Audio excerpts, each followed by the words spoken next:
El pasaje, hermanos, que tenemos aquí es el pasaje que conocemos tradicionalmente como la parábola del buen sembrador. Y hermanos, quisiera en esta mañana empezar diciendo lo siguiente. En este pasaje vemos al Señor Jesús listo para empezar un nuevo capítulo. ¿Sí? Como ustedes saben y como se los he expresado anteriormente, el libro de Marcos quiere que nosotros, los que estamos leyendo, identifiquemos a Jesús como un maestro, como un profeta, y que lo que Él nos quiere enseñar es cómo se vive en el reino de Dios, qué hay en el reino de los cielos. Así que en este relato, hermanos, nosotros vamos a darnos cuenta que el Señor Jesús nuevamente está en el lago. ¿Qué significa para el escritor Marcos que el Señor Jesús esté en el lago nuevamente? Pues significa que va a empezar un nuevo ciclo de enseñanzas. Si ustedes son cuidadosos a leer, hermanos, en los primeros capítulos, cuando Jesús está en el lago, está solito. ¿Sí? Espero que sean cuidadosos a leer la Biblia, hermanos, y no la leamos como cuando a veces éramos niños, ¿verdad? Que nos decían que para salir a jugar había que leer, y entonces, listo, ya, Salmos 1, ya nos convertíamos expertos en Salmos 1. No, seamos diligentes para leer la palabra del Señor. En los primeros capítulos, Jesús en el lago está solo. Y conforme pasa el tiempo, hermanos, conforme pasan las enseñanzas de Jesús, se va llenando de gente. De tal manera que ahorita, que estamos en el capítulo 4, vemos lo siguiente. Otra vez comenzó Jesús a enseñar junto al mar y se reunió alrededor de él mucha gente. Ya no está solo. Sus enseñanzas han hecho efecto. De tal manera que ahora hay mucha gente. Y el versículo 2 es clave, hermanos, para lo que vamos a ver esta mañana. Dice el versículo 2, y les enseñaba por parábolas muchas cosas, y les decía en su doctrina. El Señor Jesús, hermanos, ha escogido este método de enseñanza que es el método de la parábola. La parábola, hermanos, debo decir que ha tenido aquí en este mundo, en el mundo occidental, los que somos de aquí del continente americano, ha tenido varios problemas. Y uno de los problemas más importantes de la parábola en el continente americano es que buscamos encontrarle un significado a todo. ¿Sí? De tal manera, hermanos, que de repente nos encontramos con algunas interpretaciones un poquito raras acerca de la parábola. Decimos, por ejemplo, el sembrador es Jesús, la semilla es la parábola, y la semilla que cayó junto al camino es la iglesia fulana de tal, porque ahí está Satanás. No dice eso la Biblia, ¿verdad? Ni tampoco la interpretación. Así que no hay que hacer uso de este recurso, hermanos, que se llaman alegorías. Las parábolas no se alegorizan, no se les va encontrando un significado oculto, porque eso le gustaba mucho a los griegos. Ustedes conocen este relato griego que se llaman las fábulas. Las fábulas tenían una enseñanza oculta, ¿verdad? Entonces a los griegos les encantaba andar enseñando cosas ocultas. Pero la parábola no.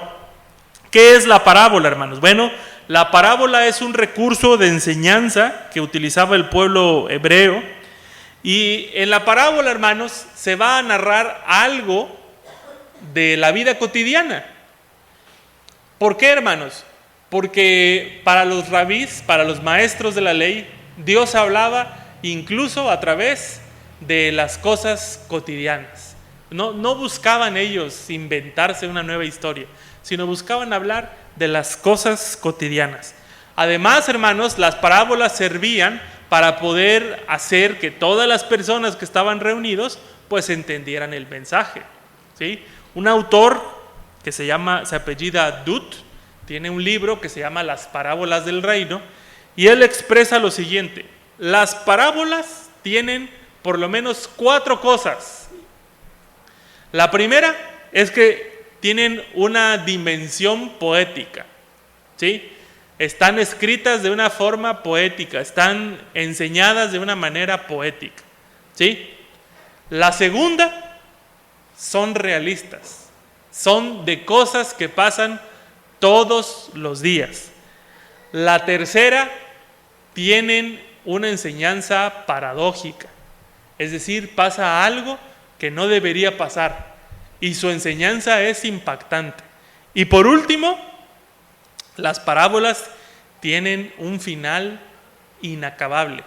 Parece que se cortó de manera abrupta. Por ejemplo, hay una parábola que se llama la del trigo y la cizaña. Y esa parábola no tiene fin, porque dice que el dueño del campo dijo: no arranquen las semillas, no sea que por querer arrancar la cizaña también arranquen trigo. Entonces ahí acaba la parábola, no hay fin todavía. Va a haber un momento en donde va a haber un fin, pero en la parábola no hay un fin. Entonces, dicho esto, hermanos, tendremos que ponernos bien atentos esta mañana. Es más, el Señor Jesús ya nos mandó a poner atención. En el versículo 9 de lo que hoy leímos, dice el Señor Jesús: entonces les dijo, el que tenga oídos para oír, que oiga. Y eso es lo que el Señor Jesús nos dice hoy aquí en Berriozábal: quien tenga oídos para oír, que oiga. Vamos a ponernos bien atentos hoy, esta mañana, con lo que Él quiere decirnos. ¿Qué tan importante es para el Señor Jesús oír? Muy importante, hermanos. El versículo 3, antes de que inicie la parábola, nos va a decir: y Jesús les enseñaba por parábolas y les dijo: escuchad, o también puede ser oíd, he aquí el sembrador salió a sembrar. Así que es importante, hermanos, que hoy estemos bien atentos, que tratemos de vencer durante unos 20 minutos más al calor. Vamos a vencer tantito al calor, hermanos, porque luego el calor nos aturde, ¿verdad? Pero vamos a tratar de vencerlos. Este relato, hermanos, que nosotros vamos a leer en lo que llamamos crítica literaria, tiene la forma de un encuadre. ¿Qué quiere decir esto? En este relato nos van a contar una historia que se va a repetir al final, pero lo que quede a la mitad de la historia es lo que quiere llamar nuestra atención. Probablemente, hermanos, ustedes digan: hoy van a predicar del sembrador, así que seguramente van a decir qué es las aves de los cielos, qué significan las piedras, qué significan las zarzas y qué significa el buen terreno. Ya me lo sé. Pero mientras yo estaba preparando este sermón, me di cuenta que el libro de Marcos, particularmente cuando cuenta la parábola del sembrador, la cuenta de una manera distinta. Si yo les pregunto hoy, hermanos, ¿por qué Jesús vuelve a contar la parábola al final? Seguramente alguno de ustedes me diga: porque la está explicando. Pero para el libro de Marcos, hermanos, que Jesús la vuelva a contar al final no significa que la está explicando. Se las voy a dejar de tarea para que lo lean en su casa. Pero Jesús no dice: les voy a explicar la parábola que acabo de contar. En realidad son 2 tipos de relatos, hermanos. Se parecen en algunas cosas, pero en otras difieren mucho. Vamos a ver. Hay 3 formas, de acuerdo a los autores bíblicos, hay 3 formas en las que podemos interpretar la parábola del sembrador. La primera es que nos fijemos en el sembrador y que le saquemos provecho al sembrador. Que digamos: hermanos, estamos llamados a ser como el sembrador, a ir sembrando la palabra de Dios todo el tiempo, a no tener temor. Y está bien. Nadie diría: esa enseñanza está incorrecta, no tiene nada que ver con la vida cristiana. Está bien, podríamos hablar de eso. La segunda configuración es que digamos: no, hermanos, hay que poner atención en los terrenos. Fíjense bien, hermanos, dónde siembran. Fíjense que su corazón sea buen terreno para que la semilla crezca. Seguramente han escuchado de eso, hermanos. Han escuchado 2 o 3 sermones que les hablen de eso. Pero hoy, hermanos, les quiero hablar de la semilla. Hoy quiero que hablemos de la semilla. ¿Por qué quiero que hablemos de eso, hermanos? Porque es la única figura, hermanos, en los 2 relatos de Jesús que se repite idéntico. ¿Sí? En el primer relato de Jesús, cuando la semilla cae en buen terreno, da fruto al 30, al 60 y al 100 por 1. Y en el segundo relato hace exactamente lo mismo. Y como yo les dije, hermanos, Jesús dijo, escuchen, y termina diciendo, el que tenga oídos para oír, que oiga. Entonces, quien esté escuchando esta lección hoy, esta predicación, tiene que prestar mucha atención a lo que Marcos nos está diciendo. Marcos le está prestando mucha atención al relato de la semilla. ¿Qué pasaría, hermanos, si nosotros nos fijáramos en el sembrador? Primero tendríamos que hacernos algunas preguntas un tanto serias y duras, ¿no? Por ejemplo, ¿por qué si el sembrador tiró la semilla donde estaban las aves, por qué no espantó a las aves? ¿No se han preguntado, hermanos? Si yo les pregunto hoy, examen de Biblia, ¿quién es el sembrador que salió a sembrar? A lo mejor algunos dicen, es Jesús, otros tal vez digan, son los pastores. Pues si son los pastores, qué malos pastores tenemos, porque estos pastores no espantan al diablo, hermanos. Y si es Jesús, pues no se parece mucho a Jesús, porque ¿por qué fue a tirar la semilla donde estaba Satanás, que eran las aves de los cielos? Así que de este sembrador, lo único que podemos decir a la luz del Evangelio de Marcos es que él se propuso una cosa, hermanos: salir a sembrar. Es lo único que podemos decir. Ya no le podríamos sacar más provecho a la figura del sembrador más que salir a sembrar. ¿Qué podríamos decir de los terrenos, hermanos? Si hablamos de los terrenos, también tendríamos un problema, porque diríamos, bueno, ¿es que acaso las zarzas o los espinos no los dio también la misma tierra? Si esa tierra dio zarzas y espinos, ¿por qué no podía dar una semilla? Entonces la tierra no estaba mala, hermanos.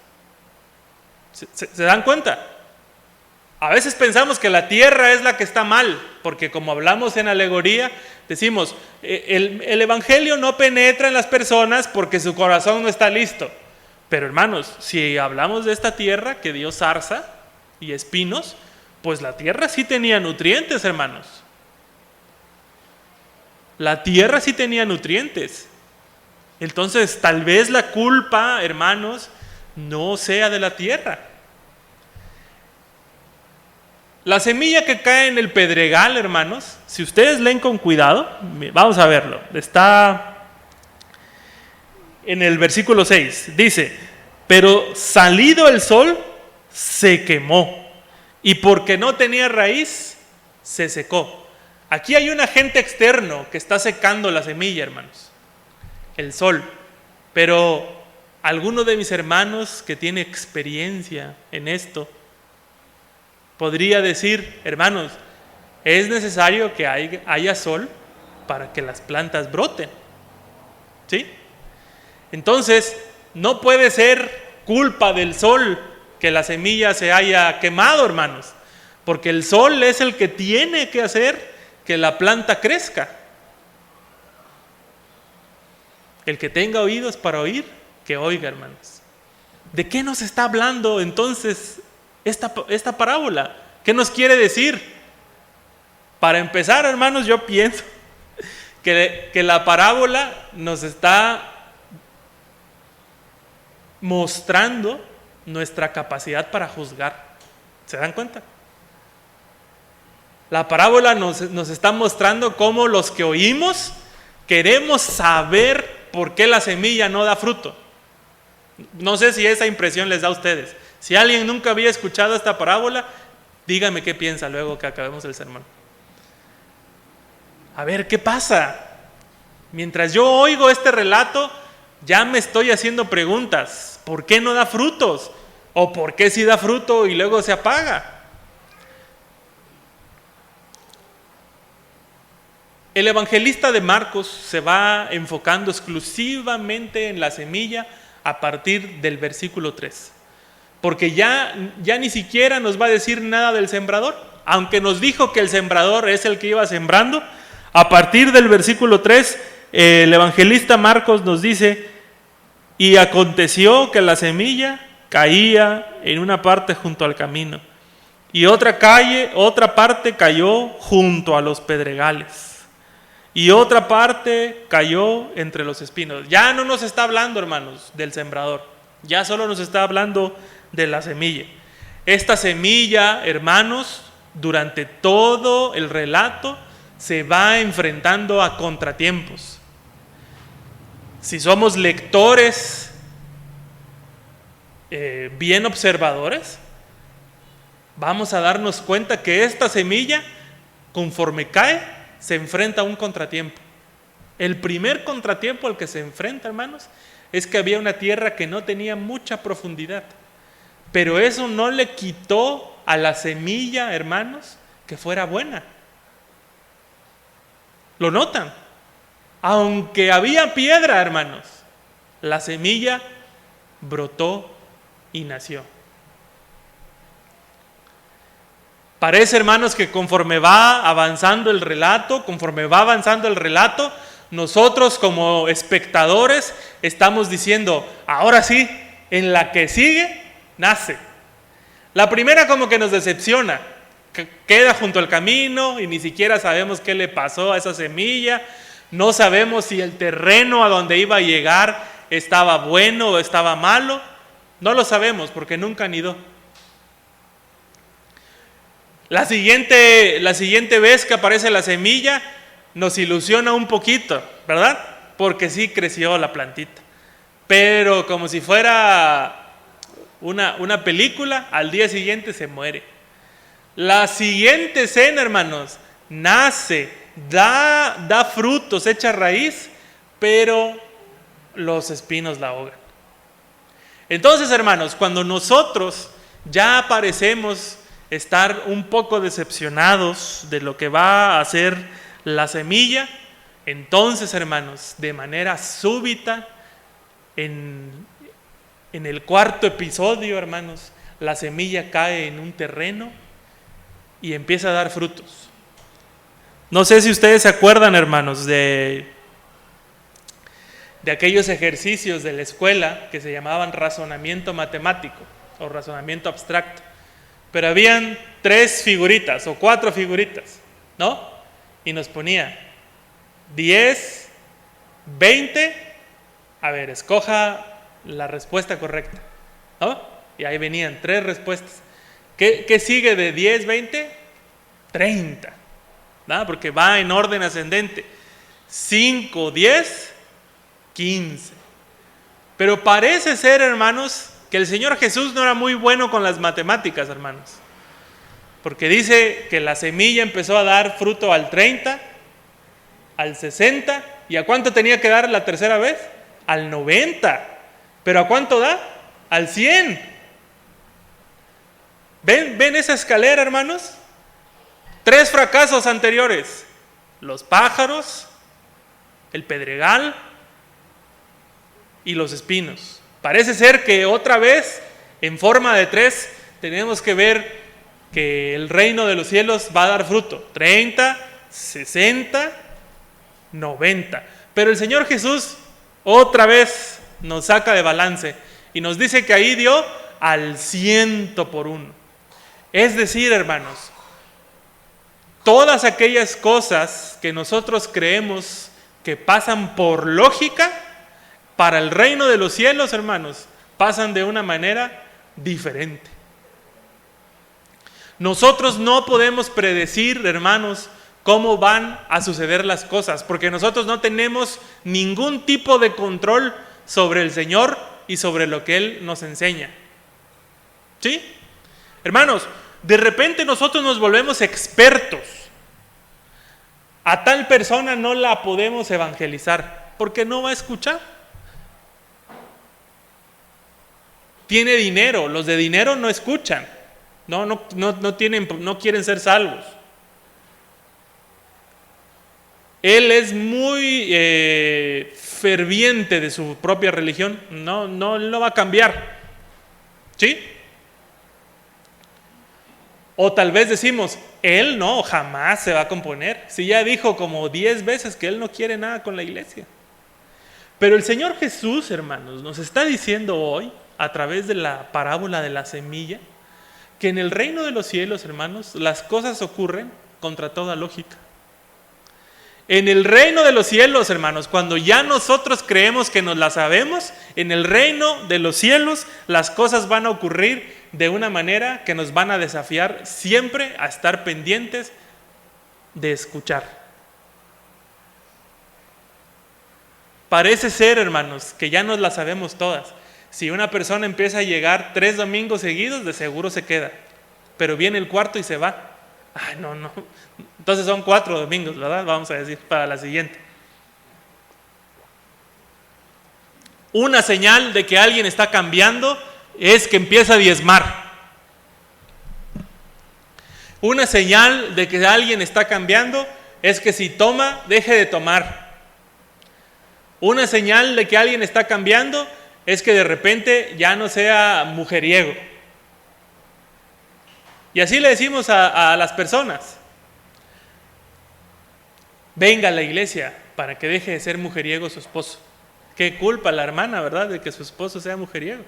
Pero la traemos a ella para que su esposo deje de ser mujeriego. Traiga a su hijo, hermano, para que ya no tome, hermana. El reino de los cielos nos desafía, hermanos. Va contra toda lógica. Yo no sé, hermanos, si en algún momento ustedes se han sentido como que el Señor ya no va a responder. Ya no. De esto ya no responde el Señor. Yo tenía tal vez como unos 6 años, hermanos. 6 años. Y por enero más o menos nos dijo mi mamá una vez: vamos a hacer una lista de peticiones. ¿Qué le quieren pedir al Señor? Y no se me va a olvidar nunca, porque la pegábamos ahí en nuestro mueble, que una de mis primeras peticiones era que mi abuelito Hermilo se convirtiera. 6 años tenía yo, hermanos. 6 años. Tal vez como a los 9, 10 años ya dejé de hacer esa lista y se perdió que mi abuelito se convirtiera. Un día, hermanos, de la nada, no sé, ni me acuerdo qué estábamos haciendo, nos dijeron: tienen que ir a Berriozábal porque se puso mal su abuelito. Nos subimos al carro y nos fuimos. Venimos aquí a Berriozábal. Llegamos y efectivamente le había pasado algo a su salud. Le dio una embolia, como decimos. Subimos a su cuarto, lo vimos así como apagado, ¿verdad? ¿Qué tiene? Me acerqué, lo abracé y me dijo: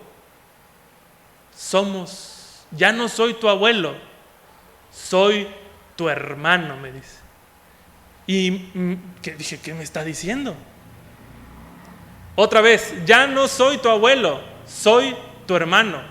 Hermanos, yo lo tengo que decir, creo que ya ni siquiera oraba porque se convirtiera. Tal vez oré por él desde los 6 hasta los 9, 10 años como máximo.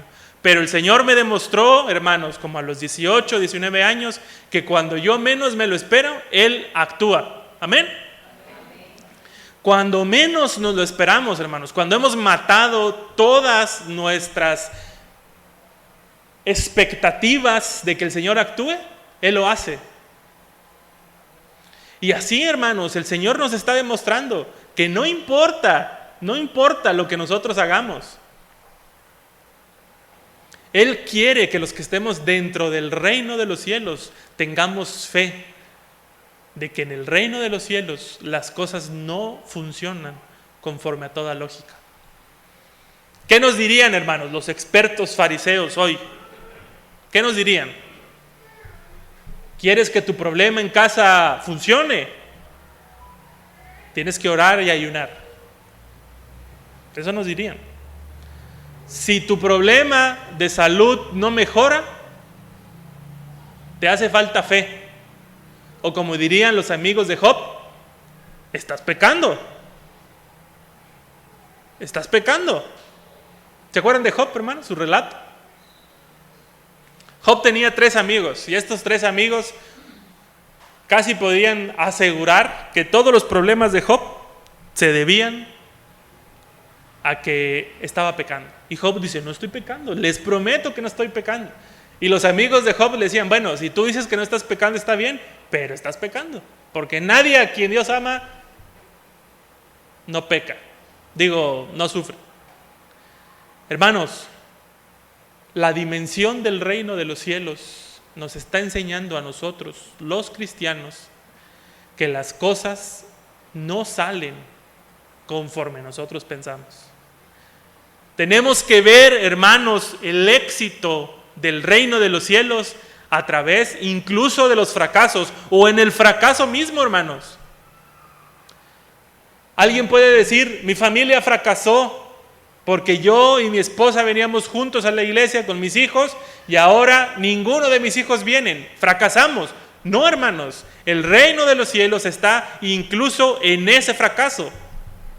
Porque les va a demostrar a ustedes, hermanos, que es capaz de dar fruto al 30, al 90, incluso al 100 por 1. El reino de los cielos, hermanos, desafía a toda lógica. El trabajo para el reino de los cielos, hermanos, nos lleva a que percibamos el éxito incluso en medio del fracaso. El crecimiento en el reino de los cielos, hermanos, no puede ser dado por una estrategia. Que alguno de nosotros diga, la estrategia para que la iglesia crezca es un brincolín para los niños todos los días. No va a crecer, hermanos. Solamente se va a llenar de gente, pero no va a crecer. Porque el trabajo en el reino de los cielos no es crecimiento en número, es crecimiento por dentro, es transformación de carácter. Vean ustedes a Jesús, hermanos. ¿Por qué está contando esta historia acá? ¿Por qué pide tener oídos para oír? Empezó solo, hermanos. Empezó solo, a las orillas de un lago. Y de ahí llamó a dos hermanos. Y ahora, 4 capítulos después, tiene una multitud a su lado. Y el Señor Jesús podría decir, qué poderosa es mi palabra, ¿a cuántos traje? Pero cuando nos cuentan la historia de la iglesia primitiva, dice que toda la iglesia primitiva, hermanos, estaba encerrada en un cuartito. Así que de ser una multitud que seguía a Jesús, la iglesia primitiva inicial estaba encerrada en un cuartito. ¿Notan eso, hermanos? Una multitud seguía a Jesús, se muere Jesús y se reduce a una cantidad de personas que entran en un cuarto. Pero ¿qué pasa después de que el Espíritu Santo es derramado, hermanos? Esa iglesia creció por montones, hermanos. Miles de personas eran añadidos a los que habían de ser salvos. Jesús no se deja llevar por las apariencias. No dijo, ahora tengo una multitud que me sigue.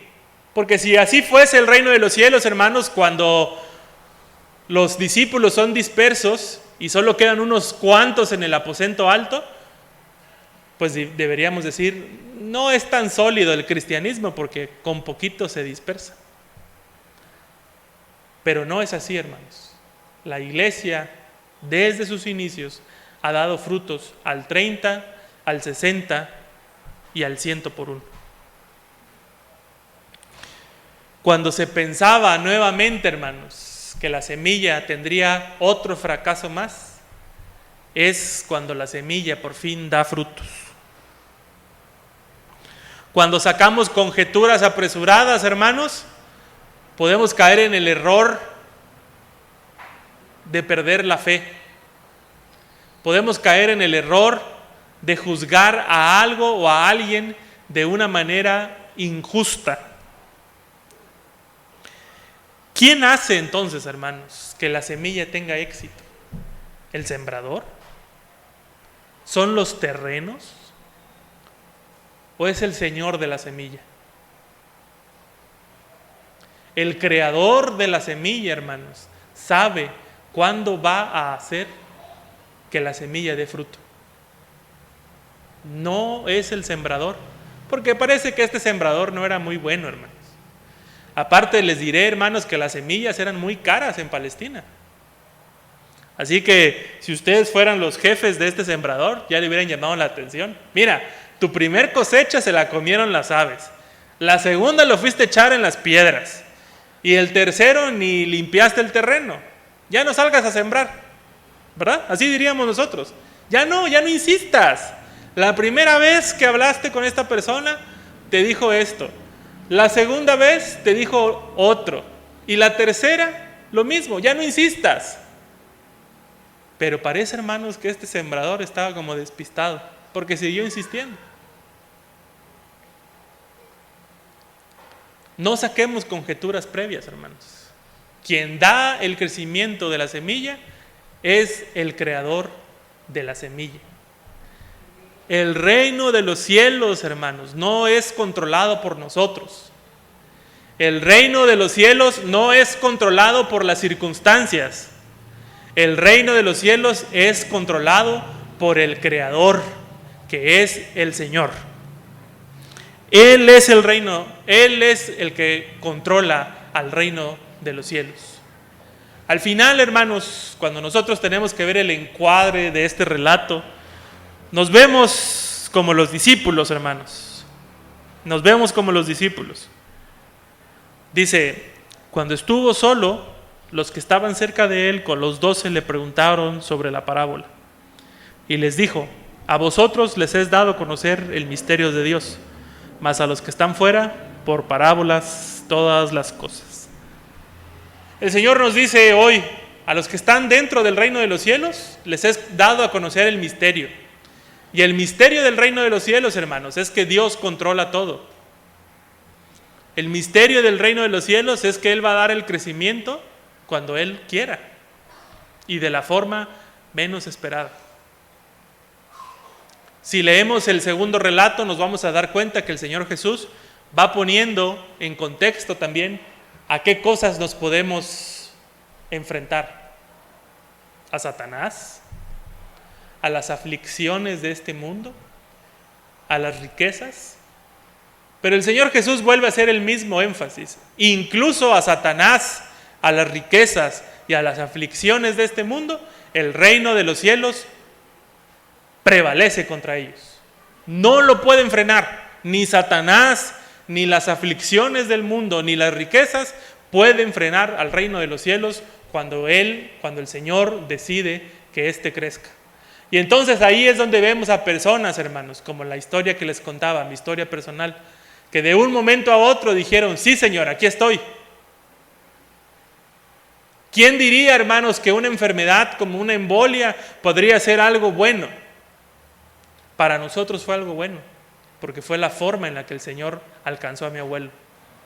Es ilógico, una enfermedad así es ilógica. Nadie va a dar gracias a Dios por eso, excepto quien está en el reino de los cielos.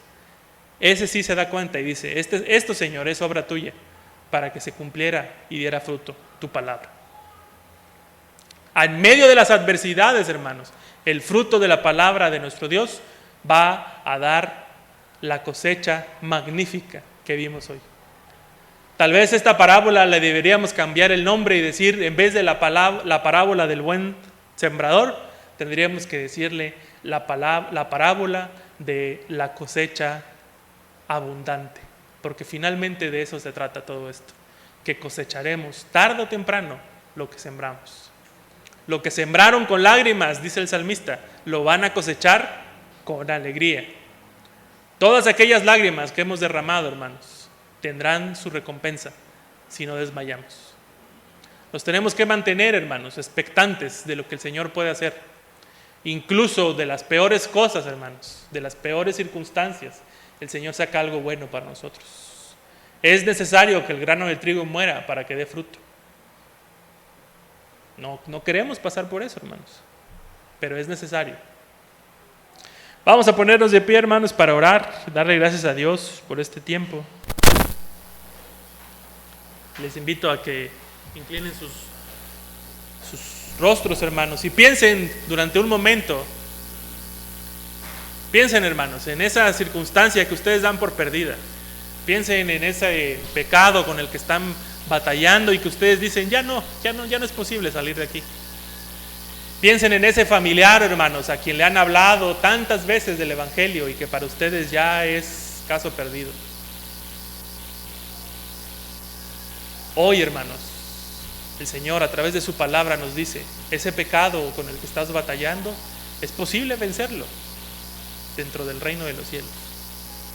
Es posible que eches raíces. Es posible que no te dejes vencer por la maleza, por ese familiar, hermanos, que nosotros quisiéramos que encontrara al Señor como lo hemos hecho nosotros. El Señor tiene la última palabra y no las adversidades del mundo.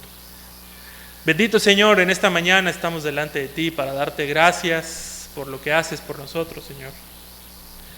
Reconocemos, oh Dios, que hemos querido, Señor, encajar al reino de los cielos con base a los reinos terrenales. Pero tú, oh Dios, nos has demostrado hoy a través de esta parábola que nos quieres hablar para que abramos los ojos, para que abramos los oídos y el entendimiento, Señor. Para que viendo creamos, Señor, para que oyendo seamos transformados. Hoy, Señor, nos has puesto delante del reino de los cielos para vislumbrar, Señor, que contra toda lógica tú actúas, que a pesar, Señor, de todas aquellas adversidades que nos rodean, tú eres capaz, Señor, de darnos algo diferente a lo que nosotros esperábamos. Señor, aumenta nuestra fe para que los que estamos dentro del reino no desmayemos, para que nuestros oídos, Señor, sean capaces de escuchar lo que tu santa palabra quiere que entendamos, Señor. Ayúdanos a ser personas sagaces, que podamos ver, Señor, lo que otros no ven. Danos aliento, Señor. Ayúdanos a vencer esas tentaciones que parecen que nunca se van a ir, Señor. Hoy, en esta mañana, libéranos, Señor. Libéranos de esas tentaciones, de esas adversidades. Saca de nosotros las tentaciones del maligno, Señor. Tú que puedes, espanta a estas aves del camino, Señor. Y permite que tu palabra, que la semilla, Señor, dé fruto en nuestra vida. Al 30, al 60 y al 100 por uno, Señor. Porque así es como se manejan las cosas en tu reino. Bendito y alabado seas en esta mañana. Te damos gracias. Amén. Tomen sus lugares, hermanos, para que participemos de la Santa Cena. Hermanos, todos, hermanos. Es el reconocimiento de que el Señor puede darnos vida nuevamente. A través de su cuerpo, hermanos, el Señor nos da vida. Hoy lo veíamos en la clase de escuela dominical y decíamos, el pan que descendió del cielo ha descendido para darnos vida. Si ustedes piensan hoy, hermanos, yo ya no tengo remedio, les invito que hoy se acerquen al Señor a través de este sacramento. El Señor puede darles vida, puede hacer algo diferente con lo que hasta este momento ustedes han experimentado. El Señor mismo ordenó este sacramento santo. Él mandó a sus discípulos que participasen del pan y del vino, que son emblemas de su cuerpo roto y de su sangre derramada. Esta es la cena del Señor. Esta es una fiesta para tus discípulos. Todos nosotros que con verdadero arrepentimiento hemos abandonado los pecados y hemos creído en Cristo para salvación, nos vamos a acercar hoy a participar de estos emblemas y por la fe vamos a participar de la vida de Cristo para la consolación y gozo de nuestras almas. Nos acordemos, hermanos, que la Santa Cena es la conmemoración de la pasión y muerte de nuestro Señor, pero también es señal de su segunda venida. El Señor no quedó en la tumba, sino el Señor resucitó y vendrá nuevamente por nosotros. Por eso, hermanos, hoy ratifiquemos nuestro compromiso con Dios. No nos olvidemos hoy, hermanos, que somos un solo cuerpo en una misma mesa con nuestro Dios. Les invito a que se pongan de pie, hermanos.